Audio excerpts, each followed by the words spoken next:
today, which Muslims in the world are persecuted the maximum? Can you guess? Muslims in which part of the world are persecuted the maximum? Can you guess? From where? Myanmar, Palestine. According to me, today, maximum that Muslims are being persecuted is in Xinjiang, China. Uyghur Muslims. Yes, Muslims are being persecuted in Myanmar a lot, in Palestine a lot, but in China, it is on different levels. At least in Palestine, the Muslims can pray Salah. Correct? They can say Allahu Akbar. They can fast. They can read the Quran. They can get the contentment in their heart. They are being persecuted without doubt. But in China, they are systematically trying to exterminate them. If you know history, in the middle part of the 20th century, a lot of part of Turkey was taken over by the countries. Some part was taken by Russia, and this part, Xinjiang, was taken over by China. They're actually Turkish people, Eastern Turkestan. And they made it part of China illegally. And many countries are doing that. You can easily make out the difference. You can look at their face and tell them these are not Chinese.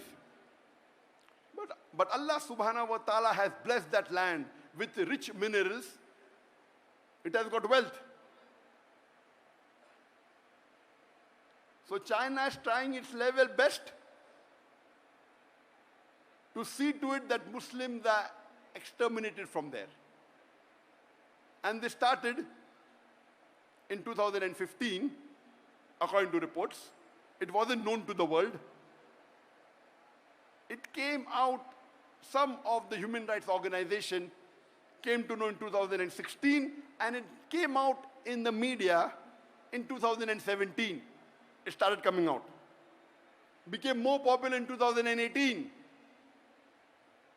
What do? There are two types of Muslims in China. One is the Uyghur Muslims. The other is the Han Muslim. The Han Muslims are Chinese Muslim. They have problem, but very less compared to the Uyghur Muslims.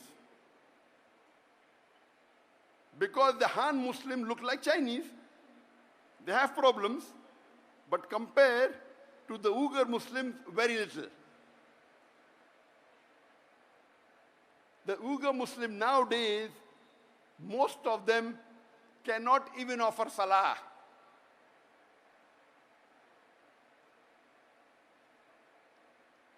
They're not allowed to fast. They are forced to have food during Ramadan. Many are forced to have alcohol. They aren't allowed to learn Arabic. And if they don't listen to the authorities, they are put into concentration camps. The Chinese government says this is re-education. Re-education. Many of the Uyghur Muslims in these concentration camps, they are tortured. They are harassed. They are asked to give up their religion. They are asked to follow communism. And those that are outside, they are being tracked by cameras, by face recognition. And this has been leaked by the human organization. Almost all of them, they are non-Muslim organizations. So much so that 1 month before, in July, there were 22 countries that wrote a letter to UN objecting on the human rights violation against the Uyghur Muslim in China. 22 countries. There are about 195 countries in the UN. 22 countries wrote a letter to UN saying there is human right violation in China against the Uyghur Muslims.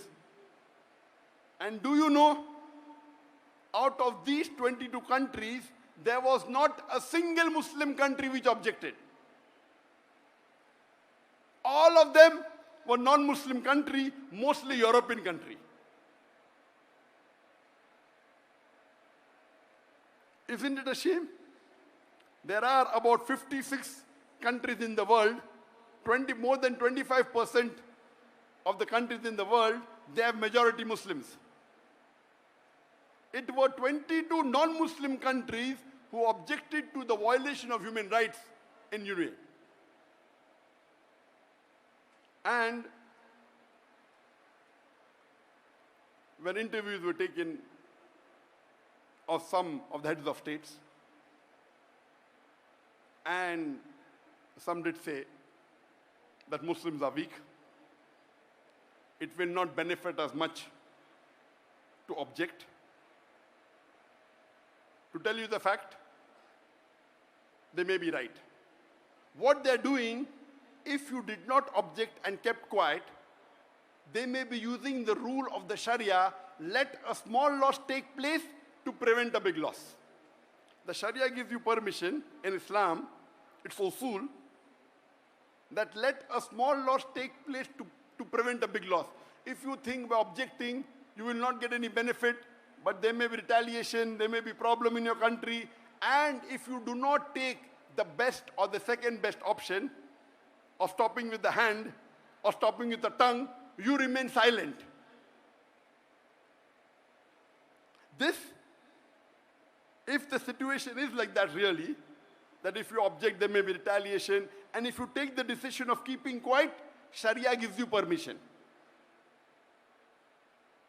That among the 56 countries, no one had the guts. But 22 non-Muslim countries had the guts. Here the story doesn't end. The story which is really disheartening is, few days later, 37 countries give a letter to UN saying what the Chinese government is doing is correct. They are not torturing the Muslims. They are not violating human rights. They are educating them. They are doing anti-terrorism.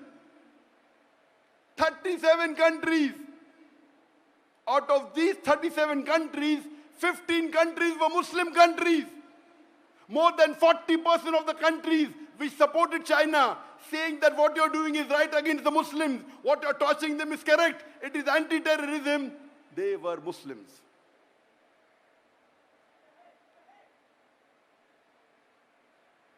Alhamdulillah, Malaysia wasn't one of them.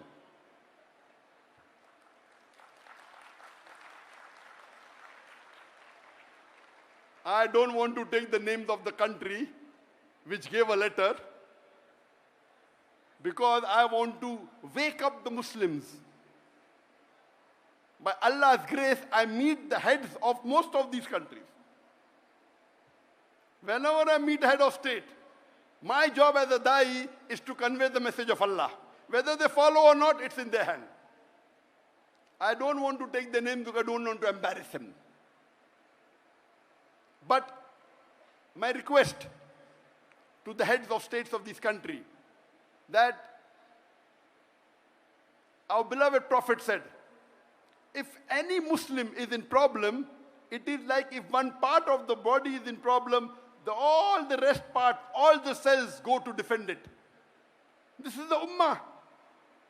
If any Muslim, he may be in any other part of the world, he's a Muslim, he's your brother in faith, you have to support him. How can you support the enemies of Islam just for a small benefit? This is not permitted in the Sharia. Keeping quiet, accepted. We are weak, you're keeping quiet. You may be the lowest level of mu'min, but yet you're a mu'min. But supporting a kafir who is killing your Muslim brothers, and you're supporting them, what is happening to our scholars? I am not a scholar, I am a da'i. The job of a da'i is to listen from the scholar and convey it to the masses. The scholar may be very intelligent, knows Islam. The job of a da'i is to make it simple and convey it to the mass. I am not a scholar, I am a da'i. And I told this 2 days ago. And I'm telling it again. That please don't exchange. What are you doing? For a seat in this world, for power in this world, for wealth in this world, you're exchanging your seat in Jannah. And you're purchasing your seat in hellfire. You're a very bad businessman. The Jannah is the true happiness. And I gave the details in the first talk I gave in Kelantan on the 7th of August, day before yesterday.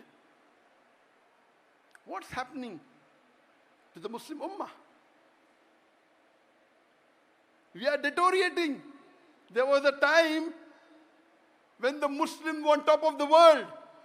When the Quran was revealed, the Muslims were looked down upon. It was called as Yawmul Jahiliyyah, the days of the ignorance. The Arab did the tawaf around the Kaaba naked. They were Jahil people. Allah reveals the Quran and makes them the torchbearer of the world. The Muslims became on top of the world.